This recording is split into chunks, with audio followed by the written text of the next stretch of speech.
Music, Module 4, Quarter 2. Take a look at the picture. What did you observe? Very good. They have a social distancing. Especially today, dahil sa COVID-19, para maiwasan natin ang sakit nito, kailangan lagi tayong may social distancing. Like in music, meron distance ang mga notes, and it is called intervals. So what is interval? Interval is the distance between two given notes or the difference in pitch between any two notes. It is known based on where it is located or its position on the staff.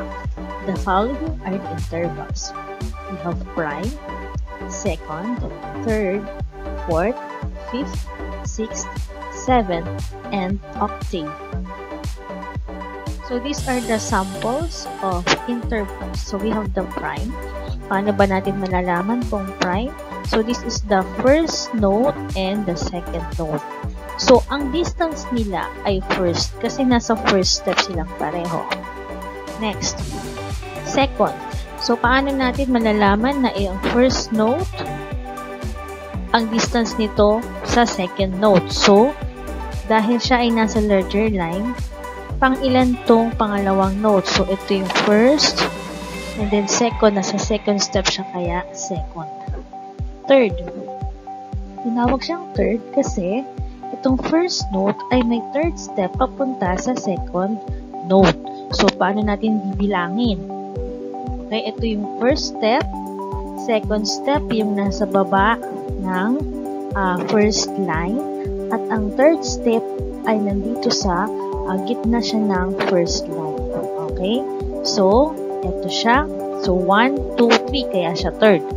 Next, ganun din, bibilangin lang natin yung distance ng first note sa second note. So, pang ilang step? Ilang step ang distance nito sa pangalawang nota? So, ito yung 1, 2, nasa space, 3, nasa line, and then 4. Ibig sabihin, pang-apat, no, 4 step. Kaya siya 4th. Next, so ano ang intervals na to? That is 5th. Ilangin natin. Ito yung first step, second step, nandito sa baba ng first line, third step, nasa mismong first line, at ang fourth step ay nasa first space, unang spasyo, at ang fifth ay nasa second line. So, ilang step yan? 1, 2, 3, 4, and 5. Kaya siya fifth. Next. Itong next intervals na to ay 6th. Bilangin natin. Ito yung first step, second step, third step, fourth, fifth, and nandito ang 6th sa second space. So, kaya siya tawag na 6th. Next, ito naman, alamin natin kung ano ang interval na ito. Ang distance niya sa first note papunta dito sa second note. So, ito yung first step, second step, yung nasa space, third, yung nasa line, fourth, space, yung fifth, nasa line, yung sixth, nasa space, at yung seventh ay nasa third line. So, 1, 2, 3, 4, 5, 6, and 7. Kaya siya 7. Okay, yan yung 7 intervals. Next, ito naman yung tinatawag ng octave.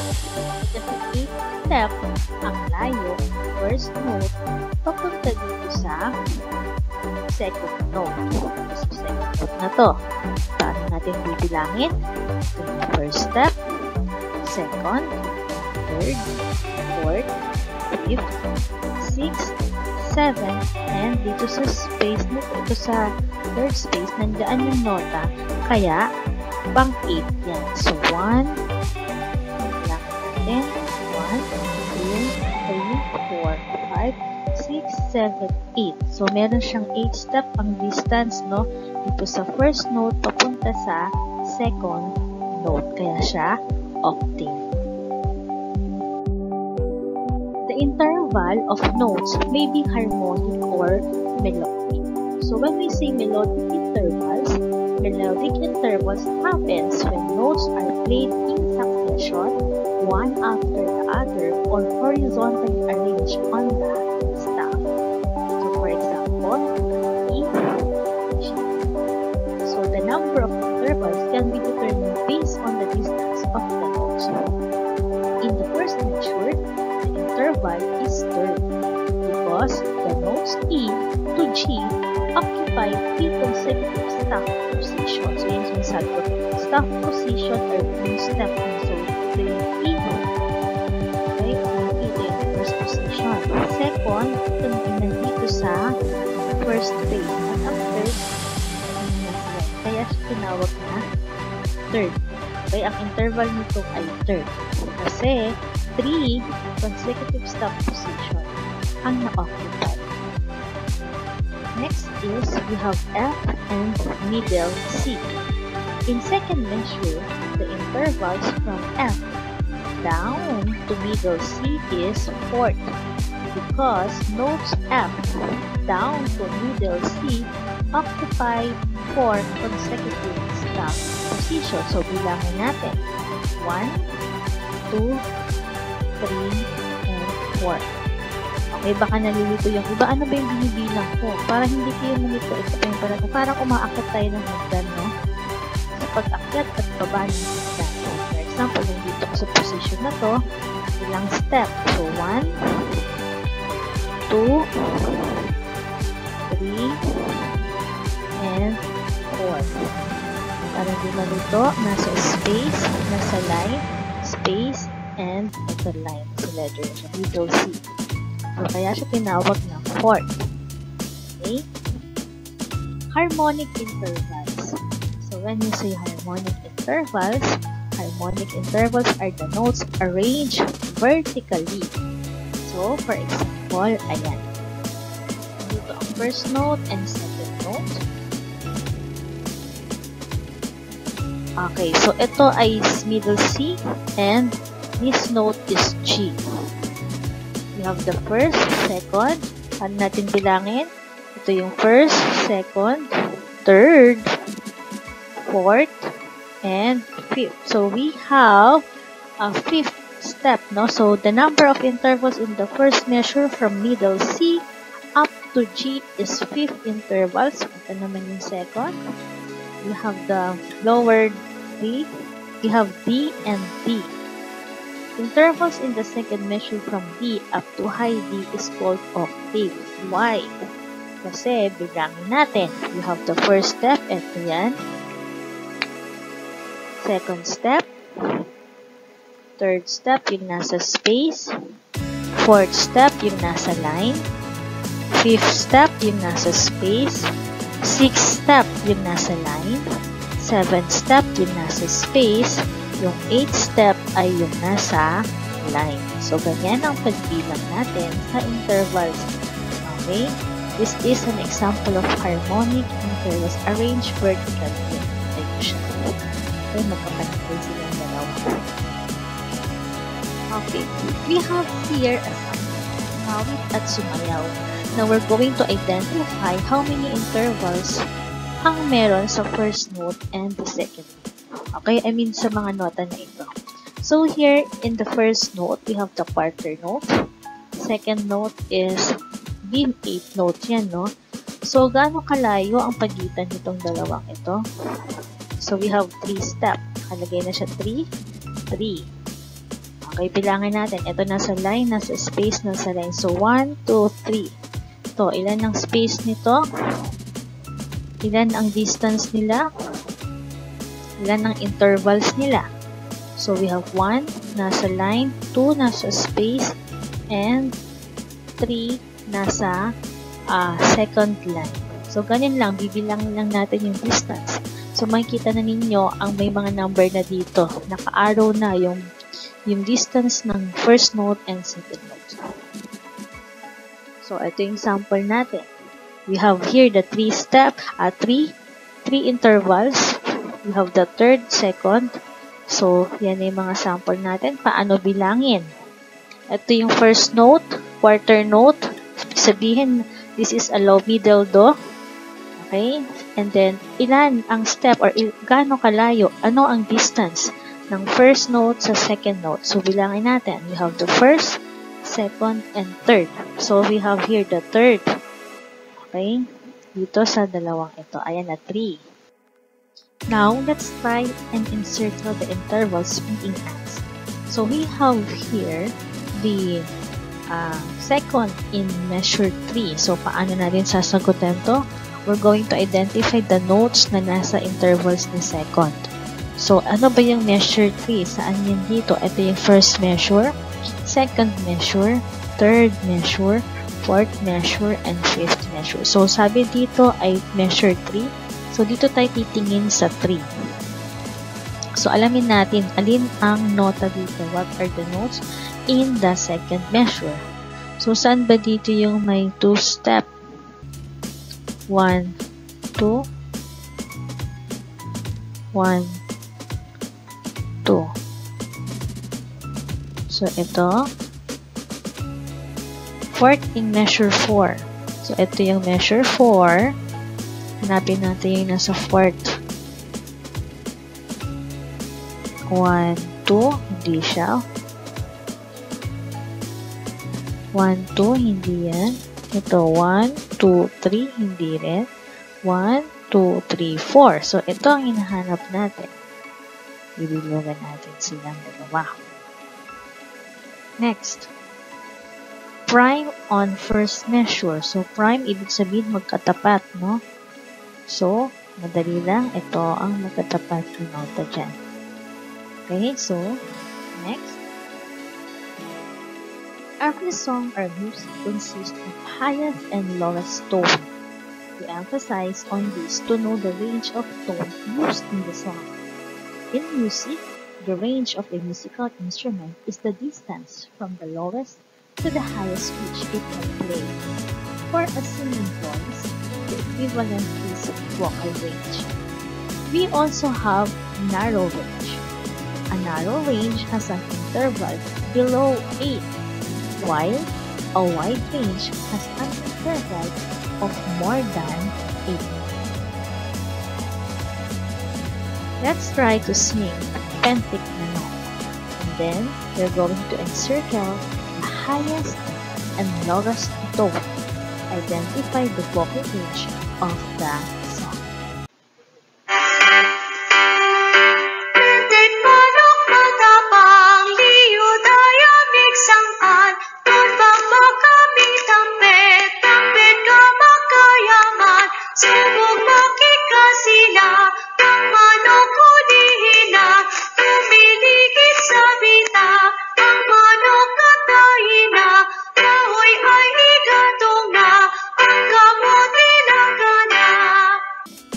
Now, let's try to identify the highest and lowest tone in this song, Pentatonic. So, tingnan muna natin yung mga nota. Alin ba dito yung nasa pinakamababa? Okay? Yung mga nota nasa pinakamababa. For the lowest tone. So, ang lowest, ito mababa, nasa second line.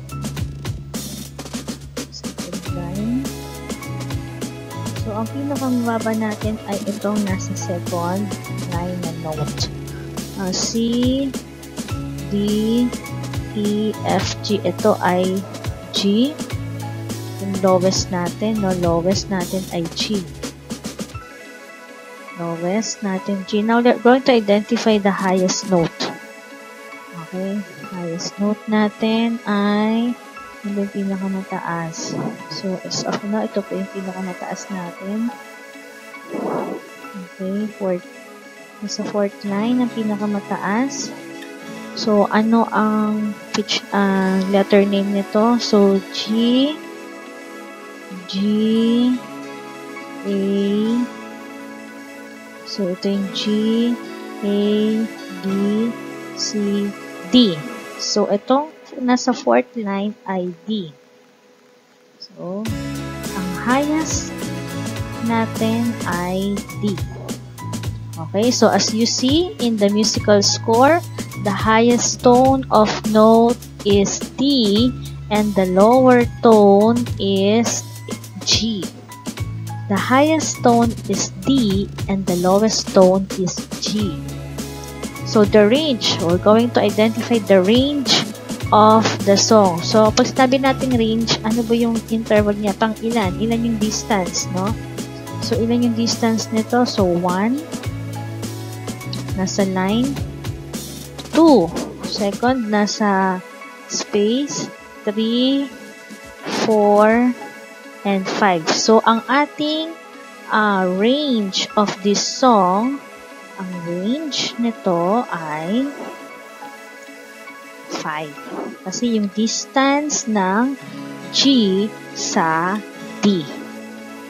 Okay? Or ng distance ng highest sa lowest ay D. Ito yung highest natin. Ito yung lowest natin. So, ang distance ng highest sa lowest ay 5. So, ang range niyan ay 5. Okay? So, we're going to identify. Ano ba to? Anong range yan? Tinatawag tong, dahil 5, mababa, lower than 8, ito is a narrow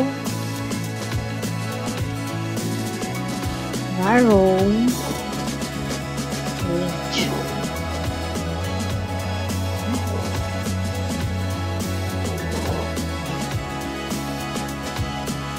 Next. Now, try to listen to the song Salidumay, a Kalinga folk song.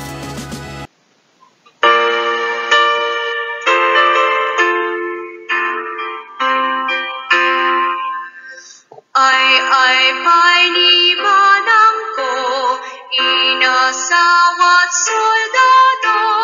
Ay, salidumay, diwas. Okay, let's try again this one. So, what is the highest note and the lowest tone? So, we're going to identify the highest note and, now we're going to identify the highest tone and the lowest tone. So, hanapin natin kung ano yung pinaka-highest or yung pinaka-mataas na position ng notes dito. So, ito ang ating pinaka-mataas. Okay? Itong note nito, no? And then, yung lowest natin ay ito. So, ang lowest natin itong note na to. So, identify natin, no? Ano ba tong letter name na to? Itong nota na to ay, that is D. And this one is the middle C. So, here, ang ating highest ay, ang highest note natin ay D. And the lowest note ay middle C. Now, we're going to identify how many intervals do we have here in D to C. So, D, pababa tayo, D, 1, bilangin natin, 1, 2, 3, 4, 5, 6, 7, 8, 9. So, we have 9. We have 9 interval, no? So, ibig sabihin, what is the range? Alamin natin ano yung range pag 9. So, dahil more than 8 na above the octave or above the 8 interval, therefore, the range of the song of Salidumay is wide. Okay? It is a wide range. Because more than 8 interval, a wide range